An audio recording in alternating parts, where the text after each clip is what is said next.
visitors to Israel as tourists from Passover till after Yom HaAtzmaut. And they were invited to the Air Force camp, to the Seder I have conducted, 80 people. I spoke a little bit in English to make them involved with the Seder. Every one of them received from the chief army rabbinate and Haggadah Shel Pesach, Hebrew and English. It was very nice. At the end, I was sitting on the stage. All the 80 people came on a line to thank you, to pay some tribute, how nice it was, how happy they are. One of them, I'm sitting on the stage. One of them came with the Haggadah, took out a pen from his pocket, and said to me, "Rabbi, write me your dedication on this Haggadah." Night of Passover. And coincidentally, 1971 was also the night of Shabbat, not just Pesach, both. I didn't know what to do. And everyone looks at us. We are shown by everybody, heard by everybody. And I didn't want to embarrass him, to insult him. All of a sudden, someone saved me. I have heard a baritone tone from someone who was on the line, one of the leaders of the bonds. "Jack," he said to the Jew, "Jack, the rabbi doesn't write on the holidays." I looked at the one who saved me, a priest, a Baptist priest. On his collar you saw that he is a priest. The priest said to Jack that the rabbi doesn't write on the holidays. I said, he was so embarrassed, so ashamed, he was blushing. I asked him, "Jack, sit next to me. I want to know you a little bit closer. Where do you live?" He told me the name of a city, a small city in California. I don't want to mention because I will tell you just his last name also. Small city. "What is your name?" "Jack." I said, "Yeah. I carry the name of my grandfather from Warsaw, the capital city of Poland. My grandfather was Yankee Rubinstein, and I am Jack Robinson." It's not a joke. Jack Robinson, after my grandfather, Yankee Rubinstein. "You don't conduct a Seder night in your home when you are in California?" I said, "Unfortunately not. I have almost nothing with Jewish heritage. My father came a young boy, in a way, a long way. I was brought up not in a Jewish environment, not in Jewish education, neither a Jewish school. We don't have Seder Pesach at home. High holidays, Yom Kippur, Rosh Hashanah, I know about it, but I don't observe it. Not Pesach, not Rosh Hashanah, not Yom Kippur. I didn't ask about Sukkot or Shavuot. Didn't ask." So I said to him, "So there is nothing in connection with you? You have a family?" I said, "Yeah, I have some children. Some of them married out already. And I know that some of my grandchildren are not Jewish anymore."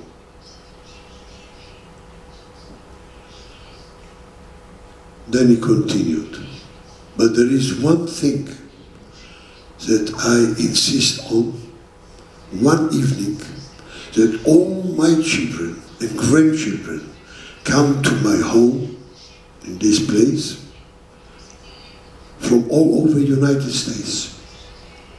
This evening is holy. They must be with the parents, me and my wife.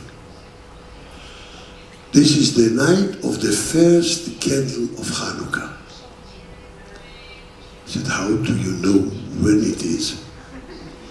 The 25th of Kislev, the month Kislev is not in the calendar. I said, you're right, but I have a friend in Los Angeles. He is on a way, an observant Jew. Every year after the high holidays, he gives me a phone call telling me, Jack, write this date in December. This is the night of the first candle of Chanukah. Right there. And this is only, I give a phone call to all my children from coast to coast. And this date of December, you must be in the home. I said to him, excuse me, asking you, why? Not the night of Passover, not Yom Kippur, not blowing the shofar of Rosh Hashanah, but the first candle of Chanukah. Why? Exactly this evening. He said, for educators it's a good message. He said, excuse me, Rabbi, I don't understand the question. What does it mean, why this first candle? Don't you know? The Judah the Maccabee and myself are in the same front line. We both fight assimilation. That's my night. And my children who married out must know this is our concept of life. What do I want? I want from them nothing. But I want to promise the continuity and the immortality of the name of my grandfather. They must know that they are Jewish. Identity. This is the way of education of Jack Robinson in California. Through the first night of Chanukah. A small candle, one candle, but this small candle is a part of a great heritage. And he was shocked that I asked him why. What means why? For him it's not by Yamim Ahem, a miracle which happened 2,200 years ago. It's a story of today. It's up to date, the story of Chanukah. Fighting assimilation, to prevent the disconnection of generations. He wants a continuity of Yankel Rubinstein from Warsaw in California. He's right. Right, I was very touched by him. And if I remember it so in the details, it happened on Pesach 1971, over 45 years ago.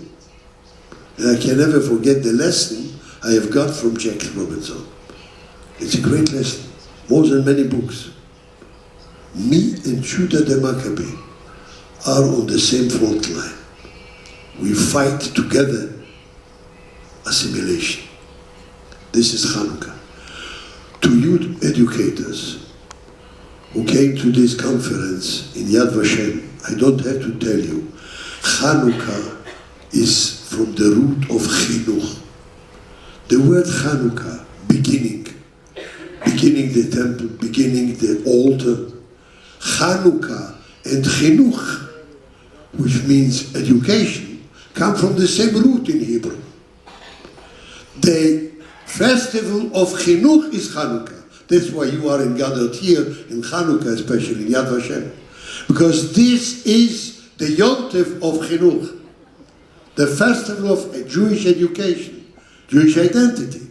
Exactly the name of this conference belongs to these days of Chanukah. And pay attention. You can tell it to your students all over the world, where you come from and you go back. Tell them, if one of them knows who is the great grandson of King Antiochus, the king of Greece, who ruled over the whole world at that time, including Judea. Who is his descendant? One of them, mention a name, disappeared. No continuity. But great-grandchildren of Matityahu and his son Judah the Maccabee, we have them in every shul. When the Kohanim come on the stage to give their blessings, Yevarechecha Hashem Yishmerecha, they are the descendants of Aaron HaKohen, brother of Moshe Rabbeinu. 3,400 years. You can point out and say, he is a Kohen. What is a Kohen? Father and grandfather and great-grandfather, Kohanim, descendant of Aaron HaKohen. Because of this small candle. They were not destroyed. There was never Cyclone B, never gas chambers against the old classic Greece or Rome. And you don't have a descendant of Julius Caesar. You don't have a descendant, a grandson of Hannibal who defeated Rome. They disappeared. Why? They assimilated. And the only nation of that time, the Jewish people, they lit the candle in the same day of the 25th of Kislev, and they carry the name, and they know who is a Kohen, who is not. It's an unbroken chain because of the tradition of the Jewish heritage told by Jewish educators like you. You have the key for our immortality. You hold the key for the eternity of the Jewish people. So if there is a slogan, Am Yisrael Chai, in your hands. In your hands, educators. We came here not only to speak about Shoah, but to speak about future. And to promise that future depends on you. Chag Sameach.